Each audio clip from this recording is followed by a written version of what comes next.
Welcome back to the Panic Room, everyone, and to a very special video. So ever since I did this video about songs to add to your Halloween playlist, I have wanted to do another video about music, but I couldn't figure out how to structure it because I didn't want to just sit here and geek out at the camera about songs that I like. And I kind of wanted to try and relate it to books, but I was like, how the hell do you do that, right?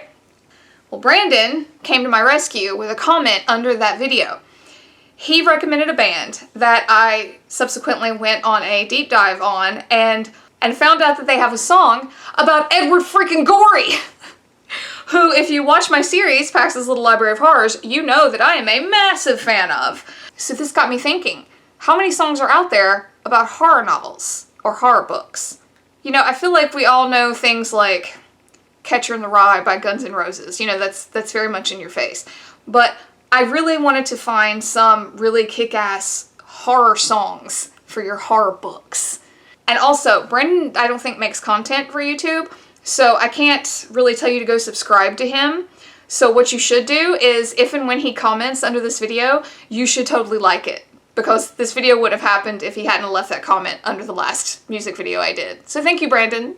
So without further ado, let's jump into this. We got to kick it off with the band that Brandon recommended that got me on this whole kick, which is Creature Feature, specifically A Gory Demise. Oh my god, I almost fell out of my freaking chair when I saw that they had a song about Edward freaking Gorey. I'd like to die. And it's really awesome too. Like, I never heard of this band. And there's not a ton. I tried to do a little bit of research about them. There's not a ton out there on them, but you should definitely check them out. I don't feel like they are well known at all. I mean, at least they weren't to me. And it's really awesome. Yeah, and the fact that they even wrote a song about Edward Gorey, I'm like, yes, please. Yeah. Yeah, I'm okay with you. You got great taste. So yeah, Creature Feature, A Gory Demise. The next song I wanted to talk about was David Bowie's 1984. I read that he wrote this as like a theme music for that book, and if you've never read it, I highly recommend it, but if you don't think that it's a horror novel, I will fight you. I do. I think 1984 was scary as shit. So, yeah, of course. And David Bowie is freaking amazing. Unique in every way. You know, his fashion, his voice. To me, he's an absolutely amazing artist. And when I heard that he had wrote this song as a theme for that book, I thought that was amazing. Absolutely amazing that a book could inspire a musician in such a way to want to write a theme. Because how many of us have done that?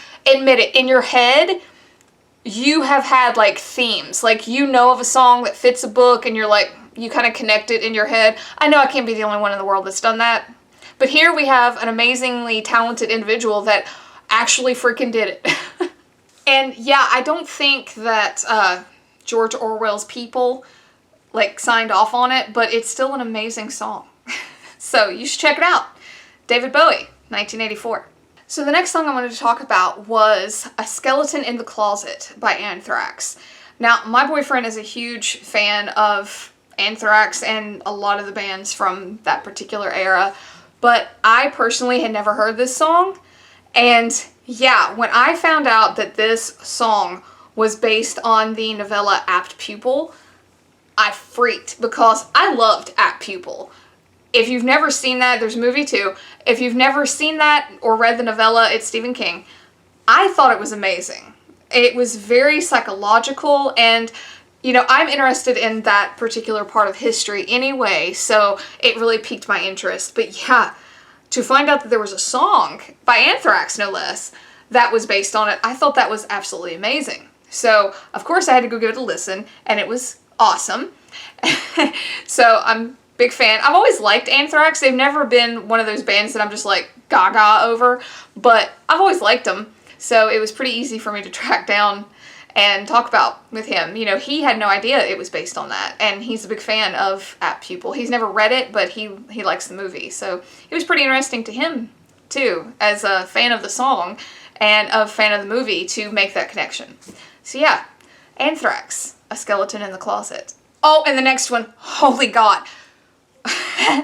This was another one that I absolutely freaked out because I love this book, Trivium, Becoming the Dragon. I had no idea, and I like Trivium. I had no idea that this song was based on Geek Love.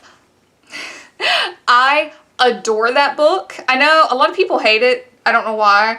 I loved it. I thought it was great. But I'm a really big fan of like carnival-esque horror. I don't know what you'd call that. A freak show-esque horror. I don't know.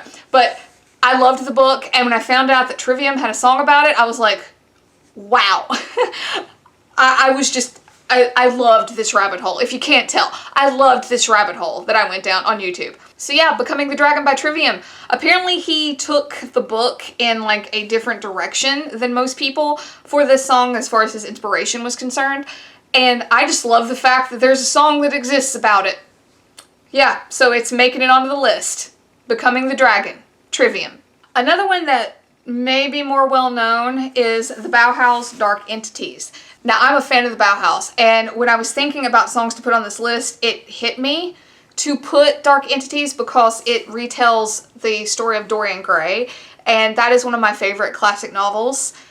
If you've never read Dorian Gray, you really should, and I personally think that it deserves a place in scary horror because of the whole thing around Dorian Gray. The whole, you know, like his image and the aging and everything, it is very creepy. And I think the Bauhaus, just their sound, lends itself well to like a musical telling of the story of Dorian Gray. So yeah, I had to add them. Dark Entities by Bauhaus. So the next song I wanted to talk about, Rob Zombie, Never Gonna Stop. The rest of that title is The Red Red Crovey, and that is a reference back to the word for blood in A Clockwork Orange. Now, it has been way too long since I've read that book or seen the movie, and if you know anything about that particular world, in A Clockwork Orange, the characters have a lot of their own language, their own vocabulary for various things, and Red Red Crovey is blood. In Nadsat, which is their language, I didn't know. I had no idea. I had to look that up. Again, it's been too long since I've read it. So yeah, I thought it was amazing. And especially a book like A Clockwork Orange. It is so just iconic, you know, in and of itself. So yeah, Rob Zombie, Never Gonna Stop. So the next two songs by the same artist I had to put in here because they were such fun to listen to. And they're relatively new. They're by Einstein Kills. And the two songs that I picked are based on books that I thoroughly loved that are freaking iconic in the horror community. The first one is called Hell in the Hallways, and it is based on Carrie. Now, Einstein Kills has only been around, I think, since the early 2000s, so they are a relatively new band. But yeah, I mean, they're fun. They're fun. They're not, to me, they're not like, oh my god, I can't wait to get tickets to their show level, but I have fun listening to them. And this is really evident about how just fun their music is by the next song, which was Hip to Be Scared. And yeah, it's an obvious homage to American Psycho, which you know I love a lot. And it's a fun song. It's a fun song. You know, yes, is it going to win any awards for rock or metal? Probably not, but it's hilarious and fun and based on a book, and I enjoyed it, and you might too. So, Einstein Kills, Hell in the Hallways, Hip to Be Scared. So I think the last song that I'm going to put on this list is by the Dandy Warhols, and it is The Autumn Carnival. I have known of the Dandy Warhols forever, it feels like. They're not a band that I seek out to listen to, but when I found out that they had a song called The Autumn Carnival based on Something Wicked This Way Comes by Ray Bradbury, I of course had to go give it a listen. I thought that was freaking awesome. I love Ray Bradbury. You know, we just got out of spooky season and I did a whole video dedicated to The Halloween Tree by Ray Bradbury. He is an amazing author. So yeah, I had to go give this a listen, and yeah, it's a very interesting song. They're a cool band. They're a cool band. I think they've been around since like the mid-90s, but you know, again, not one that I seek out to listen to, but how awesome that they have a song based on a Ray Bradbury book. Yeah, awesome. So, the Dandy Warhols, The Autumn Carnival. So guys, that's it. Kind of a short video. I didn't want to put a ton of songs on here. I found a bunch, but I tried to pick out some that would be more unique that maybe you haven't heard of, you know, maybe some of the books that are beloved in our booktube community that you might want to go give a listen to the songs that are based on them. I hope you enjoyed this video. I absolutely love talking about music. You know, do you know any songs based on books? Don't say Metallica. If you do, leave them in the comments below. I have no problem with Metallica. I'm just pulling your leg.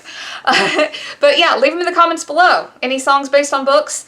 And again, if Brandon comments, which I feel like he will, you all should like his comment, because without him and me finding Creature Feature and a song about Edward Gorey, this video would have never happened. So thanks again, Brandon. That was awesome. I had a great time diving deep into a rabbit hole on YouTube because of your comment. So guys, again, thanks for coming back to the Panic Room for another video. Please like and subscribe. It would really help me out. And until next time, bye for now.